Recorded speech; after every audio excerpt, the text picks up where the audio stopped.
কুমিল্লার বুড়িচং উপজেলার রাজাপুর শিক্ষা প্রতিষ্ঠানের মানসম্মত শিক্ষা উন্নয়ন ও বিভিন্ন উন্নয়নমূলক কাজ বাস্তবায়নের লক্ষ্যে এক মতবিনিময় ও আলোচনা সভা অনুষ্ঠিত হয়েছে। গত 1 এপ্রিল 2025 মঙ্গলবার বিকেলে রাজাপুর উচ্চ বিদ্যালয়ের মাঠ প্রাঙ্গণে এই সভা অনুষ্ঠিত হয়েছে। উক্ত মতবিনিময় সভায় সভাপতিত্ব করেন রাজাপুর উচ্চ বিদ্যালয়ের অ্যাডহক কমিটির সভাপতি ও আজীবন দাতা সদস্য এবং আর্টিসান গ্রুপের চেয়ারম্যান সাইদ পারভেজ রেজা লতিফ। অনুষ্ঠান সঞ্চালনা করেন অধ্যাপক বিল্লাল হোসেন। মতবিনিময় সভায় স্বাগত বক্তব্য রাখেন রাজাপুর উচ্চ বিদ্যালয়ের প্রধান শিক্ষক আব্দুল গফুর। সম্মানিত অতিথি হিসেবে বক্তব্য রাখেন বাংলাদেশ ব্যাংকের ডিজিএম ও রাজাপুর উচ্চ বিদ্যালয়ের আজীবন দাতা সদস্য Haji Mohammad Shafiqul Islam. The people's university of বাংলাদেশের অধ্যাপক হাজী এম আমিনুর রহমান, সাবেক ইউপি চেয়ারম্যান কামাল হোসেন, রাজাপুর উচ্চ বিদ্যালয়ের আজীবন দাতা সদস্য ও বিশিষ্ট সমাজসেবক মোহাম্মদ আব্দুল জলিল সর্দার, রাজাপুর সরকারি প্রাথমিক বিদ্যালয়ের প্রধান শিক্ষক মোহাম্মদ মনির হোসেন। আরও বক্তব্য রাখেন রাজাপুর উচ্চ বিদ্যালয়ের আজীবন দাতা সদস্য মোহাম্মদ বাকিরুল ইসলাম বাহাদুর, ম্যানেজিং কমিটির সাবেক অভিভাবক সদস্য মোহাম্মদ আব্দুস সাত্তার মামুন। এ সময় উপস্থিত আজীবন দাতা সদস্য ও বিজিবি অবসরপ্রাপ্ত সদস্য মোহাম্মদ নুরুল ইসলাম, আজীবন দাতা সদস্য আব্দুল লতিফ সরকার, আজীবন দাতা সদস্য হাজী মোহাম্মদ মমিনুর রহমান, আজীবন দাতা সদস্য হাজী আনোয়ার হোসেন, ডাক্তার হাজী জাহাঙ্গীর আলম, হারুন মেম্বার, সাবেক ইউপি সদস্য মোহাম্মদ আব্দুর রউফ খান শাহিন মেম্বার, আব্দুল মুমিন মেম্বার, ডাক্তার খাজা, অ্যাডভোকেট সোহাগ মিয়া, মোহাম্মদ আবিদ আলী সর্দার, মোহাম্মদ খুরশেদ আলম মাস্টার সহ এলাকার সর্বস্তরের ব্যক্তিবর্গ উপস্থিত ছিলেন। উক্ত মতবিনিময় সভায় বক্তারা বলেছেন, শিক্ষা প্রতিষ্ঠানকে এগিয়ে নিতে হলে শিক্ষার গুণগত মান বৃদ্ধি করতে হবে এবং শতভাগ মানসম্মত শিক্ষা নিশ্চিত করতে হবে। দেশে উচ্চ শিক্ষা প্রতিষ্ঠান পর্যাপ্ত রয়েছে, অভাব শুধু গুণগত বা মানসম্মত শিক্ষার। শিক্ষার মান উন্নত করতে অভিভাবক ও শিক্ষকের ভূমিকা থাকা খুব বেশি প্রয়োজন। বিশেষ করে অভিভাবকদের সঙ্গে শিক্ষকদের সমন্বয় থাকা খুবই প্রয়োজন। শিক্ষার মান উন্নয়নে অভিভাবকদের ভূমিকা সর্বাধিক গুরুত্বপূর্ণ। দায়িত্ব পালনের জন্য শিক্ষককে অত্যন্ত আন্তরিক হতে হবে। পাশাপাশি অভিভাবকদের সচেতন করার দায়িত্ব ও শিক্ষকদের। শিক্ষা প্রতিষ্ঠানের প্রতি এলাকার মানুষের সদিচ্ছা, আন্তরিকতা কোনো ধরনের ঘাটতি থাকতে পারবে না। স্থানীয়দের সুন্দর মনোভাব ও উদার মন মানসিকতা, মানবিক মন নিয়ে এগিয়ে না আসলে কখনো একটি শিক্ষা প্রতিষ্ঠান পূর্ণাঙ্গ রূপ পাবে না। একটি বিদ্যালয়ের শিক্ষাদানের সক্ষমতা, কৌশল ও নৈপুণ্যের উপর নির্ভর করবে শিক্ষার গুণগত মান ও মানসম্মত শিক্ষা। অভিভাবকদের উদ্দেশ্যে বক্তারা বলেন, নিজ এলাকার শিক্ষা প্রতিষ্ঠানে ছেলে মেয়েদের ভর্তি করিয়ে সামনের দিকে এগিয়ে নিতে হবে এবং এলাকার শিক্ষা প্রতিষ্ঠানের উন্নয়নের জন্য সকলকে আন্তরিকতার সহিত পাশে থাকার জন্য আহ্বান জানান। এছাড়াও বক্তারা আরো বলেছেন, সুতরাং শিক্ষিত আর মূর্খ নিয়ে কোনো কথা না। এটা ওই যে 3 কথার এক কথা, কথা লাগানো কান কথা, অতঃপর কাহিন কথা। আর তাদেরকে বলা হচ্ছে, আমি তাদেরকে অনুরোধ করবো, নিম্নকেরা কত কথাই বলে সেই জন্য কোনো পদক্ষেপ থেকে থাকে না। ওনার সাধারণ একজন মানুষ, আমি ওনার সাথে আমার বিভিন্ন সময় বিভিন্ন যোগাযোগ হয়, গ্রামের ভালো মানুষের সাথে আমার যোগাযোগ হয়, খারাপ মানুষের সাথেও যোগাযোগ হয়, কিন্তু আমি একটু এড়িয়ে যাওয়ার চেষ্টা করি, সেজন্য না বুঝে সেইভাবে। তো জলিল সরকারের সাথে আমার যোগাযোগ হওয়ার বেশ কিন্তু সুযোগ আমি পেয়েছি। আমি তার যে জ্ঞানের গভীরতা দেখেছি, সে হয়তো আপনার মতো শিক্ষিত, আমার মতো শিক্ষিত মানে এই শিক্ষা অক্ষর জ্ঞান মানুষের মতো গুছিয়ে সুন্দর করে খুব মানে ইউরোপিয়ান অ্যাসেন্ট দিয়ে হয়তো আপনার সাথে কথা বলতে পারে না আমার মায়ের মতো, কিন্তু তার জ্ঞানের গভীরতা অনেক বেশি। আপনি হাইএপিএ ডিভিশনের চিফ জাস্টিস দেখো রেফাত আহমেদ সাহেব, ইশতিয়াক আহমদ সাহেবের ছেলে, ওনাকে আপনি গ্রামে নিয়ে আসেন, একটা সালিশ করে উনি সমাধান করে দেখ, আমি গ্যারান্টি দিতে পারি আপনাদেরকে উনি পারবেন না। কারণ উনি হাইকোর্ট, সুপ্রিম কোর্টে পারবেন, হাইকোর্টে পারবেন, কারণ ওনার কাছে কতগুলো বই আছে, ওনার কাছে কতগুলো বই আছে এবং আইনের বইগুলো ধারাগুলো লেখা আছে, উকিলরা বলে দেয়, উনি রায় দেয়।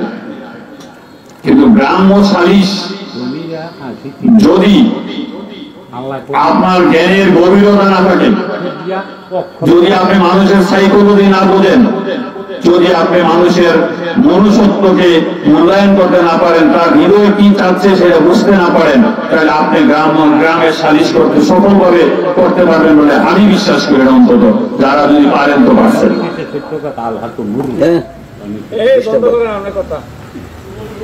সুতরাং আমার কাছে যে তথ্য আছে, গুটি কয়েক নিন্দুকের কথা ছাড়া আমি দলিল সরকার আর আমার ভাইয়ের কথাটা বললে পক্ষপাতিত হয়ে যায়, মমিন সরকারের কথা বলবো না।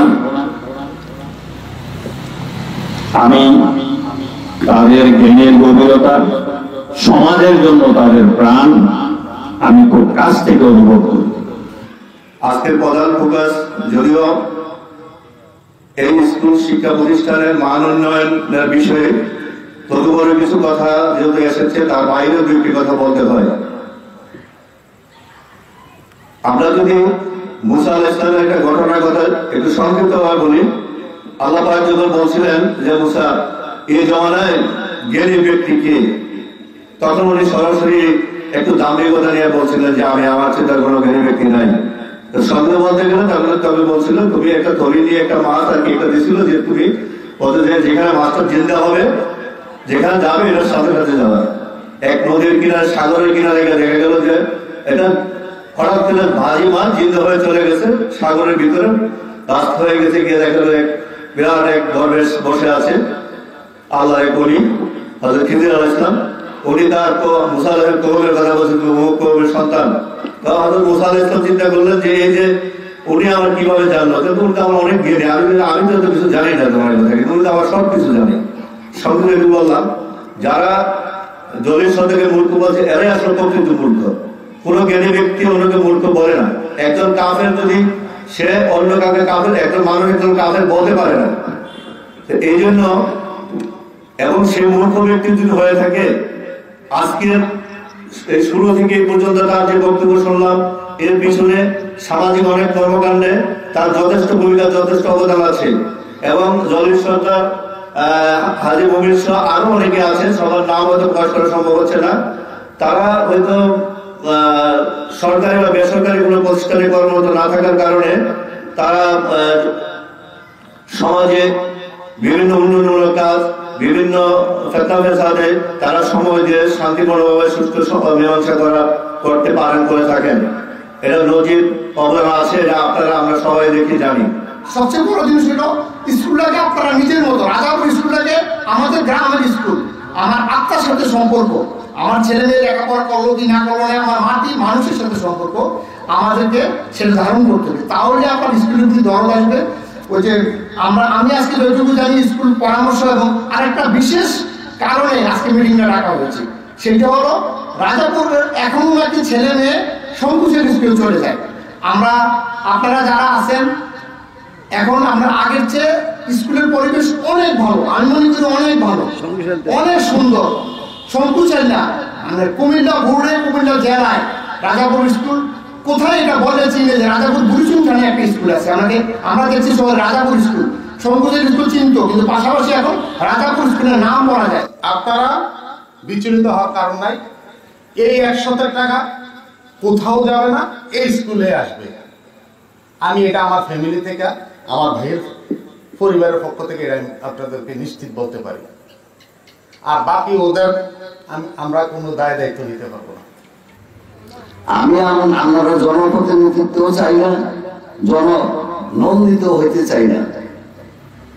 আমার চাওয়া হইল আমি যেদিন মারা যাব, শেষ বিদায়ের দিনে আপনারা গ্রামবাসী উপস্থিত থেকে আমার জানাজা শরীক হইয়া আমার নাজারদের আল্লাহ নাজার করার জন্য দোয়া করবেন। এই বলে আমার বক্তব্য শেষ করছি। এখন উন্নত মানের আছেন আপনারা, আপনাদের সন্তানকে নিয়ে বিন্দুমাত্র বিচলিত না হয়ে একটু আস্থা রেখে আপনার সন্তানকে আমাদের স্কুলে পাঠান। ইনশাল্লাহ আমরা খুব একটা খারাপ পজিশনে নাই, এবং আমরা আশা করতেছি যে আমরা একটা ছয়তলা আইসিটি ভবন এখানে পাবো, আশা করতেছি। এবং তখন আমরা সেই মহিলা কলেজের কার্যক্রমে আমরা যাব। তো সুতরাং এটা একটা কমপ্লেক্স ইয়ে হবে, একদম প্রাইমারি স্কুল, তারপরে হাই স্কুল এবং কলেজ সহ। কারণ আমরা মনে করি যে আমার গ্রামের ছেলে এবং মেয়ে উভয়কেই উচ্চশিক্ষায় শিক্ষিত করতে পারলে তবেই এই এলাকার মানুষের ভাগ্যের পরিবর্তন হবে। আর